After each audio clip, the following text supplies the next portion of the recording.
Block and Crawl here. I just want to kind of show you a quick how to remove your rear fender flares. In the process of trimming them, I decided to keep the rear fender flares. I like the way this color looks. This stingray is pretty awesome, and I'm replacing the front fender flare with these Nemesis. I just had them painted. And instead of replacing the rear, because I kind of like the way they sit, and plus I didn't want to spend the extra money, I wanted to keep the rear. However, if you notice, the way these flares look, you got this plastic, and then the inner fender liner I really don't care for, just in my opinion. Some people like that, but no, I don't. So I looked it up, trying to figure out how the best way of trimming this without having any rattling, because my understanding is once you take these off and you take that plastic off, these plastic pieces here, they break off pretty easy, and not only would it look kind of nasty having these on there, you'll be able to see them from the bottom. I just broke them off, as you saw in the video. It's just easier. They just pop off. So kind of, in my opinion, this is kind of cheaply made. But anyways, they will be lighter. You will have more clearance for your rear. These are 37s, all-terrains, these Nittos here. However, not to say that I'm going to be flexing this Gladiator a little too much. We really picked this up more for towing and some overlanding stuff, you know, but I'm really not going to be crawling with this. At least that's what I say now, but you never know. That's what the JK's for. However, the best way to install these, and I'll put this in the description. I'll find out what the name of this company is. I forgot, but you have to use this tool here to be able to put these in. You'll be putting these in all the holes right there, and then these will be on the outside of the fender flare to be able to hold it into place. Kind of goes into slot, and this is all you're going to see from the inside. So these will be mounting like this, right there, like that. Pretty clean install. Very simple, nothing too bad. As you saw, this is the only piece that you have to kind of cut off, and it's just plastic, so really easy with the razor blade.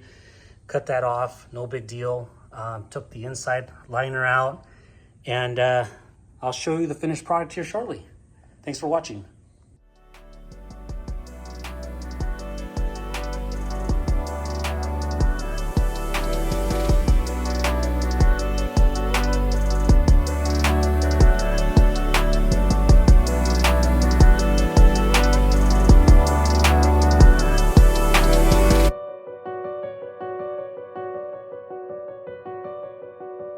Right now that I have them positioned as to where they should go, start using the rivet gun here, and as you see, there's a slot right there.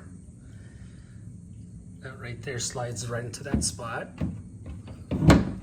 to be able to line everything up, just to make sure that, as I mentioned, that all the rivets are in the right place. Yeah, once it's all said and done, I mean, there's quite a bit of clearance here. And like I said, in my opinion, I think it looks much better. If you take a look, as I mentioned, you'll be seeing these here. And I don't think that looks really cool. And again, it's just plastic. And you're definitely going to be getting some rattling. In this particular case here, you got the rivets. You got this plastic piece here from the inside, right there, followed by a screw. Nice and solid with the rivet. I mean, these things aren't going anywhere. You're not going to be getting vibration. It's just a lot more solid. But yeah, show you the end result here shortly. Thank you.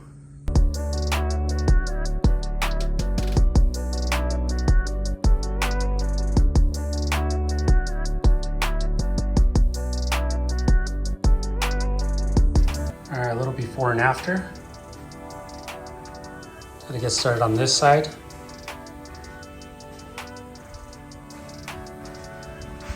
That's what it looks like before.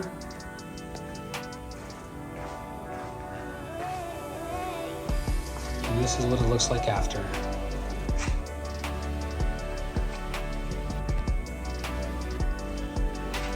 Much better, a lot more clearance. And that kit, solid. It's not going anywhere.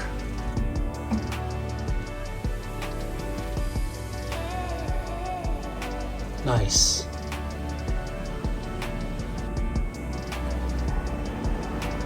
The inner fender, it's all plastic. The clearance, that's what we have here, roughly, what is it, about 7 inches or so. Plus all the inside there, all that plastic.